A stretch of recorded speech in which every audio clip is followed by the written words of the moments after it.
بسم اللہ الرحمن الرحیم۔ السلام علیکم۔ ایک مرتبہ کا واقعہ ہے کہ کسی جگہ حضرت ابو علی شاہ قلندر رحمۃ اللہ علیہ بیٹھے ہوئے تھے۔ ان کے پاس سے ایک دہی بیچنے والی عورت سر پر دہی کا برتن رکھ کر گزری۔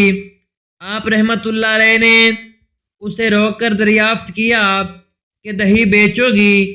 عورت نے ٹھہر کر جواب دیا، دہی بیچنے کے لیے ہی تو بوجھ اٹھائے پھر رہی ہوں، لیکن میاں جی یہ دہی بہت قیمتی ہے، تم اسے خرید بھی پاؤ گے کیا؟ حضرت ابو علی شاہ قلندر رحمۃ اللہ علیہ نے اس سے پوچھا، اس دہی کی کیا قیمت ہے؟ عورت نے مسکرا کر کہا، سونے کا ایک سکہ۔ حضرت ابو علی شاہ قلندر رحمۃ اللہ علیہ نے اپنی زانوں کے نیچے سے ایک سونے کا سکہ نکال کر عورت کی طرف اچھال دیا اور بے نیازی سے کہا کہ جاؤ، یہ سکہ بھی تمہارا اور دہی بھی تمہاری، جاؤ، فقیر کو کچھ نہیں چاہیے۔ عورت نے انہیں حیرت اور تعجب کی نظر سے دیکھا اور وہ سونے کا سکہ ہاتھ میں لیے چل پڑی، اور جاتے وقت وہ ان کی طرف موڑ موڑ کر دیکھ رہی تھی، اور اس کے بعد وہ چلی گئی۔ وہ عورت 4 روز بعد اسی علاقے میں پھرتی ہوئی جھجکتے پہنچی۔ حضرت ابو علی شاہ قلندر رحمۃ اللہ علیہ نے اسے دوبارہ ایک سکہ دے دیا اور پھر اسے وہی کلام کیا کہ فقیر کو کسی بھی چیز کی ضرورت نہیں۔ اس کے بعد سے وہ عورت کا یہ معمول بن گیا کہ وہ عورت آتی اور سکہ لے کر واپس چلی جاتی۔ ایک دن وہ عورت گھر پہنچ کر اپنے شوہر سے ان کی بہت تعریف کرنے لگی۔ وہ عورت بے اولاد تھی۔ ایک دن وہ عورت ابو علی قلندر کی تعریف کر رہی تھی تو اس کے شوہر نے اسے کہا تو اتنی میاں جی کی تعریف کر رہی ہے، اگر وہ اتنے اچھے ہیں تو ان سے کہو کہ دعا کریں کہ اللہ تعالی ہمیں اولاد نارینہ عطا فرمائے۔ وہ اللہ کے بہت ہی نیک بندے معلوم ہوتے ہیں، اللہ تعالیٰ ان کے وسیلے سے ہمیں اولاد عطا فرمائے گا۔ اگر انہوں نے دعا کر دی تو ہم یقیناً صاحب اولاد ہو جائیں گے۔ دوسرے روز عورت نے حضرت ابو علی شاہ قلندر رحمۃ اللہ علیہ کے پاس پہنچ کر اولاد کی تمنا ظاہر کی اور اس سلسلے میں ان سے دعا کی درخواست کی۔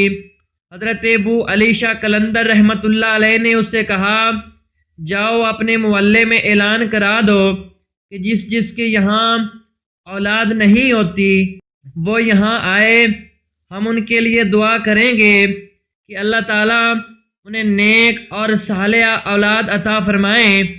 عورت واپس چلی گئی۔ اس نے گاؤں میں جا کر اعلان بھی کروایا۔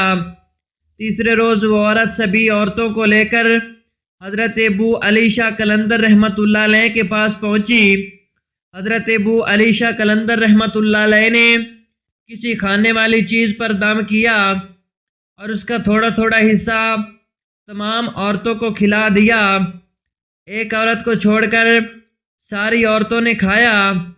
مقررہ وقت گزرنے کے بعد سب کی مرادیں پوری ہو گئیں اور اللہ کے حکم سے سب کے ہاں اولاد ہو گئی، مگر جس عورت نے وہ ٹکڑا نہیں کھایا تھا اسے ویسی بے اولاد رہی۔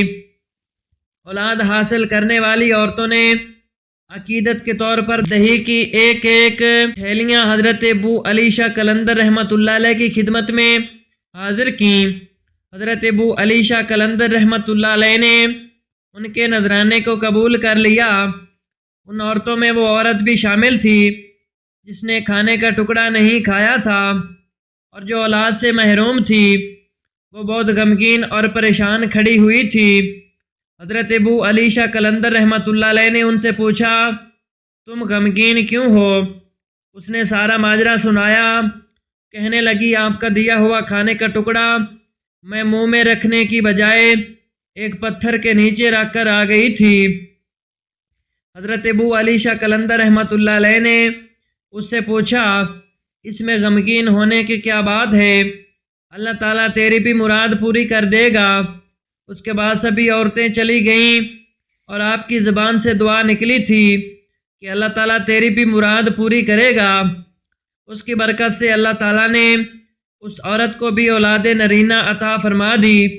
ناظرین، یہ بات حق ہے کہ اللہ تعالیٰ کے برگزیدہ بندوں کی زبان میں بہت اثر ہوتا ہے۔ اللہ تعالیٰ ان کی دعائیں قبول فرماتا ہے۔ اللہ تعالیٰ ہمیں بھی اپنے نیک بندوں کی صحبت عطا فرمائے۔ آمین ثم آمین۔